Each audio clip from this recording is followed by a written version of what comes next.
광주과학기술연구원이 삼성전자와 함께 반도체 계약학과 신설을 추진하기로 했습니다. 해당 학과를 졸업한 학생들은 삼성전자 취업으로 연결될 전망입니다. 광주시 교육청이 징계 대상에 올랐던 사립학교 교원들에게 교장 자격증을 줬습니다. 전임 교육감 시절 수차례 부적격 통보를 받은 교원을 정식 교장으로 인정해준 건데 교육청이 사립학교의 비위를 눈감아줬다는 비판이 일고 있습니다. 200m 이상의 초고층 호텔을 포함한 옛 전방 일신방식 부지 개발의 밑그림이 공개됐습니다. 이제부턴 공공기업 범위를 놓고 협상이 본격화될 전망입니다. 조선 10경 중 하나로 꼽히는 화순 적벽을 내일부터 사전 예약 없이 즐길 수 있게 됐습니다. 화순 적벽으로 향하는 셔틀버스에 탑승만 하면 보다 더 간편하게 또 자주 화순 적벽을 감상할 수 있습니다.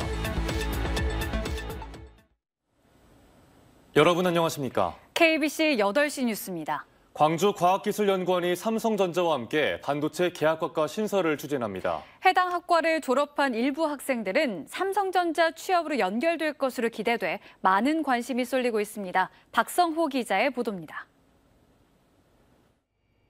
광주과학기술원이 오는 27일 삼성전자와 반도체 계약학과 신설을 위한 MOU를 체결합니다.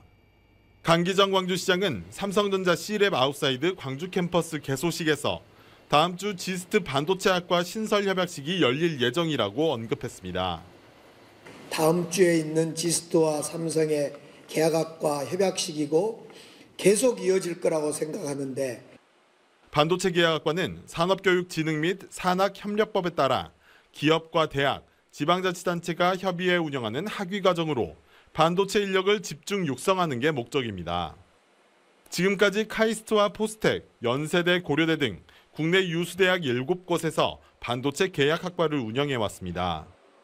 지난주 정부도 반도체 관련 대규모 국가산단 조성을 발표하며 지방대학의 반도체 계약학과 확대를 약속하기도 했습니다. 세계적으로 반도체 설비 증설 경쟁이 이어지며 산업부에서 2031년까지 10년간 15만 명의 추가 반도체 인력이 필요하다는 분석이 나올 만큼 미래 전망도 밝습니다. 반도체에 있어서 가장 중요한 건 인력입니다. 인력. 우리 광주에도 앞으로 반도체 관련 산업을 태동시킬 수 있는 씨앗을 뿌렸다. 이런 의미가 있다고 저는 생각을 합니다. 지스트의 경우 현재 학사와 석사 통합과정으로 운영하는 방안을 검토 중이며 이 경우 교육기간은 5년이 될 것으로 예상됩니다. 삼성전자는 계약학과 학생들에게 현장에서 인턴 실습을 할 수 있는 기회를 제공하고 임직원도 멘토로 참여해 학생들의 성장을 지원하기로 했습니다. 또 등록금도 전액 부담하고 일부 학생의 삼성전자 반도체 부문 취업을 보장할 것으로 알려졌습니다. 다만 이번 계약학과 신설이 지역 발전과 연계되기 위해 졸업한 인재들이 지역에 남아 일할 수 있도록 기업을 유치해야 하는 점은 풀어야 할 숙제입니다. 이 인력들이 지역의 특화 산업으로서 반도체를 육성할 수 있는 기업과 어떻게 연계를 맺느냐, 소위 선순환 구조를 만드냐, 이것들은 이제 남아있는 숙제라고 보고 지스트는 삼성전자와 협약을 마친 뒤 이르면 올해 하반기부터 신입생 20여 명을 선발해 내년 3월부터 반도체 계약학과를 운영할 계획입니다. KBC 박성호입니다. 삼성전자의 외부 스타트업 지원 육성 프로그램인 C랩 아웃사이드가 서울, 대구에 이어 세 번째로 광주에 문을 열었습니다. 잠재력 있는 지역의 스타트업들이 삼성의 지원을 통해 지역을 기반으로 성장할 수 있을지 관심을 모으고 있습니다. 정경원 기자의 보도입니다. 광주에 본사를 둔 클리카는 딥러닝을 활용한 대용량 AI 모델 경량화 기술로 주목받는 스타트업입니다. 클리카를 포함해 광주 지역 스타트업 5개사가 한 단계 더 성장할 수 있는 기반을 마련하게 됐습니다. 삼성전자의 C랩 아웃사이드 광주 캠퍼스를 통해 1년 동안 지원금 1억 원뿐 아니라 전용 공간과 맞춤형 컨설팅 등을 제공받게 된 겁니다. 삼성이 글로벌적으로 많은 프로젝트를 진행하고 계신데 광주에서 시작하는 조그만 스타트업이지만 글로벌적으로 삼성의 등을 업어 글로벌 유니콘이 되고자 합니다. 삼성전자는 사내 벤처 육성 프로그램을 확장해 지난 2018년부터 외부 스타트업을 육성하는 C랩 아웃사이드를 운영하고 있습니다. 지금까지 460개 외부 스타트업을 지원했고 23개사를 아기 유니콘과 예비 유니콘 기업으로 키워냈습니다. 올해 삼성은 C랩 지역 거점 마련에 나서 그 일환으로 광주의 캠퍼스 문을 열었습니다. 광주가 AI 혁신 거점을 표방하는 만큼 AI 분야 스타트업을 집중 육성해 삼성의 사업 파트너로 성장시킨다는 계획입니다. 이들 스타트업들이 지역에서 빠른 시일 내에 정착하고 지역 경제 발전에도 기여하기를 바랍니다. 궁극적으로는 이들이 글로벌 기업으로 성장할 수 있도록 적극 지원하겠습니다. 잠재력을 인정받은 지역 스타트업들이 수도권으로 떠나지 않고도 세계적인 기업으로 도약하는 기회가 될 수 있을지 관심을 모으고 있습니다. KBC 정경원입니다. 광주시 교육청이 징계 대상에 올랐던 사립학교 교원들에게 교장 자격증을 줘 논란이 되고 있습니다. 전임 교육감 시절 여러 차례 부적격 통보를 받은 교원을 정식 교장으로 인정해 준 건데요. 교육청이 사립학교의 비위를 눈감아줬다는 비판이 일고 있습니다. 고우리 기자입니다. 지난 2019년 상위권 학생들에게만 시험 문제를 알려줬다는 의혹이 일었던 광주의 한 고등학교. 의혹은 모두 사실로 드러났고 광주시 교육청은 학교 법인에 관련 교사들을 징계해달라고 요구했습니다. 시교육청은 해당 학교 교장, 교감을 각각 파면, 해임 등 중징계를, 관련 교사 48명에 대해선 비위 정도를 감안해 징계 및 행정처분을 요구하는 한편 모든 일반계 고교를 대상으로 점검에 나설 계획입니다. 하지만 학교 법인은 광주시 교육청의 징계 요구에 반발하고 오히려 교사들을 승진시켰습니다. 정직 3개월의 중징계 요구를 받은 A 교원을 지난 2021년 고등학교 교감해 지난해엔 교장으로 임용하려 했고 교육청이 승인하지 않자 직무대리로 임용했습니다. 중징계를 요구받은 또 다른 교원 역시 지난해 교육청이 2차례 부적격 통보를 하자 중학교 교장 직무대리로 임용해 학교 운영을 맡겼습니다. 이처럼 3년이나 징계 요구를 미루자 결국은 광주시 교육청이 교장 자격증을 주고 손을 들었습니다. 이정성 교육감은 교육의 4대 비리 척결과 교육을 바로 세울 의지가 있다면 부적격 판정 교원의 교장 임용을 즉각 처리하고 교육청은 학교 법인이 지난해 감사처분 미이행에 따른 과태료 300만 원을 납부해 부적격 사유가 해소됐다고 해명했습니다. 학교의 교장이었기 때문에 학사 운영이라든가 교육과정 운영에 차질이 있었기 때문에 우리 교원 양성위원회에서 종합적으로 판단해서 이번에 자격검정 적합 판정을 내린 거라고 생각합니다. 광주시 교육청이 사립학교 비위를 눈감아줬다는 비판을 피하기 어려워 보입니다. KBC 고울입니다.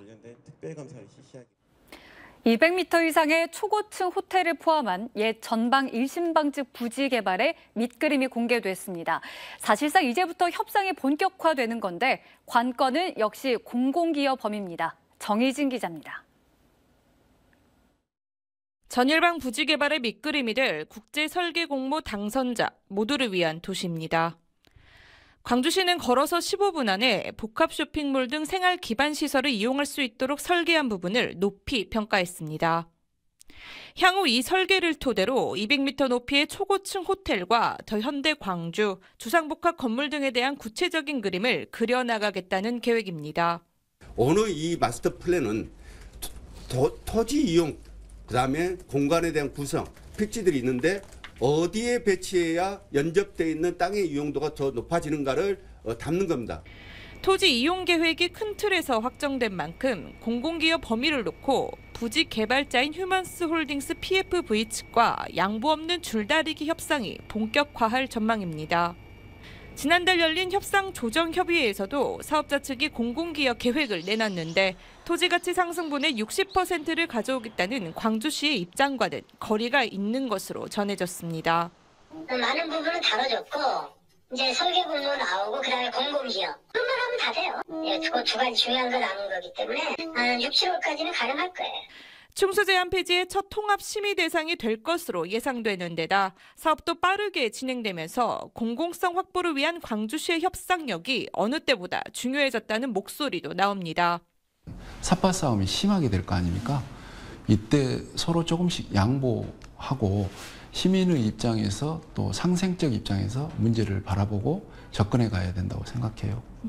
광주시는 오는 7월까지 사전 협상을 마무리하고 이후 지구단위 계획을 수립, 내년엔 착공에 들어가 2027년 하반기에는 시민들에게 공개하겠다는 청사진을 내놨습니다.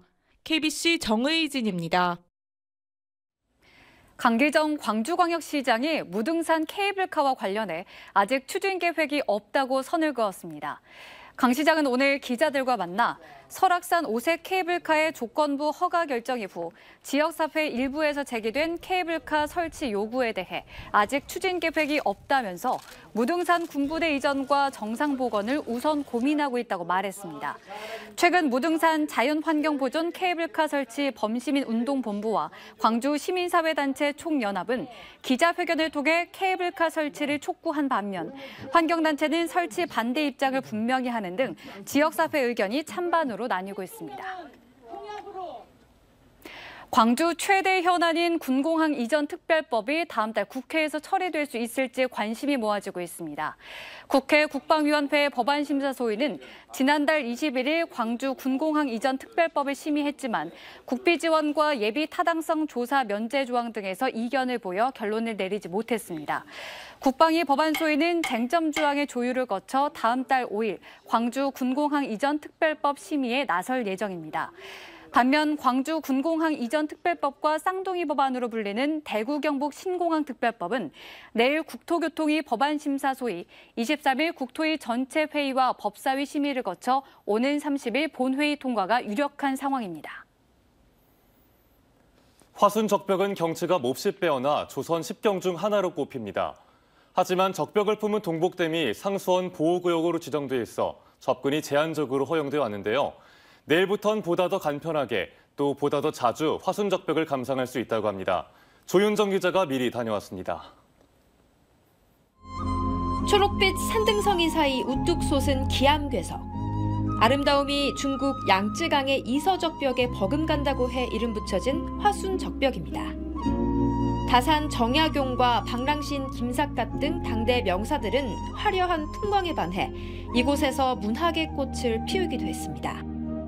그 아름다움을 시로 읊었던 그런 시가 굉장히 많이 나왔던 문학의 공간이에요. 문학의 산시라고 볼 수 있어요. 제 뒤로 보이는 게 바로 노루목 적벽입니다. 4개의 적벽 중 가장 아름답고 수려한 경관을 자랑합니다. 상수원 보호구역 안에 자리 잡아 30년 동안 출입이 금지됐던 화순 적벽은 2014년 대중에 다시 공개됐습니다. 하지만 일주일에 3번, 그것도 사전 예약을 해야만 방문이 가능했지만 내일부터는 별도 예약 없이 셔틀버스에 탑승만 하면 적벽을 감상할 수 있게 됐습니다. 지난해 화순군이 광주시로부터 동복댐 관리권을 넘겨받고 상시 개방에 합의했기 때문입니다. 예전에는 예약제를 모르시고 오시는 분들이 있으셔가지고 오시면은 진출입이 제한이 되어 있기 때문에 헛걸음하고 돌아가신 분들이 많이 있었습니다. 원하는 시간대에 이 아름다운 적벽을 관람하고 돌아갈 수 있을 거라 생각합니다. 월요일과 수요일을 제외한 모든 날에 버스가 운행되며 운행 횟수도 하루 2번에서 7번으로 늘면서 더 많은 관광객들이 화순 적벽의 아름다운 풍광을 즐길 수 있게 됐습니다. KBC 조윤정입니다. 순천시가 다음 달 1일 개막하는 순천만 국제정원 박람회 여야 지도부를 초청했습니다. 노관규 순천시장은 오늘 국회를 방문해 김기현 국민의힘 대표와 성일종 정책위 의장, 더불어민주당 소속 김영주 국회 부의장 등을 만나 정원 박람회 개막식 초청장을 전달했으며 일정상 만나지 못한 김진표 국회의장과 이재명 민주당 대표 등에게도 초청장을 보낼 예정입니다. 순천만 국제정원 박람회 개막식은 오는 31일 순천시 동천 수상무대에서 열릴 예정이며 박람회는 다음 달 1일부터 10월 31일까지 개최됩니다. 전남 지역에서 다문화 학생의 비율이 5.2%로 나타났습니다. 전라남도 교육청은 전남 지역 학생 19만 9천여 명 가운데 다문화 학생 수는 1만 1천여 명으로 전체의 5.2%를 차지하고 있으며 지난 2019년 이후 1만 명을 꾸준히 넘고 있다고 밝혔습니다. 다문화 학생의 국적 중엔 베트남이 전체의 47%를 차지하는 5,300여 명으로 가장 많았으며 필리핀 1,800여 명, 중국 1,600여 명 순입니다. 다문화 학생 가운데 초등학생이 6,500여 명으로 가장 많았고 중학생 2,700여 명, 고등학생 1,000여 명이었습니다. 마약에 취해 호텔에서 난동을 피우고 경찰관을 폭행한 남성이 경찰에 붙잡혔습니다. 광주 광산경찰서는 어제 새벽 3시쯤 광주시 송정동의 한 호텔 안내데스크에서 마약에 취한 채 행패를 부리고 경찰관을 폭행한 30대 남성을 붙잡아 조사하고 있습니다. 이 남성은 호텔 안으로 들어가 로비 안내데스크에 있던 직원에게 불안감 등 환각 증세를 호소하며 자신을 경찰에 신고해달라고 난동을 피우고 신고를 받고 현장에 출동한 경찰관을 수차례 폭행한 것으로 확인됐습니다.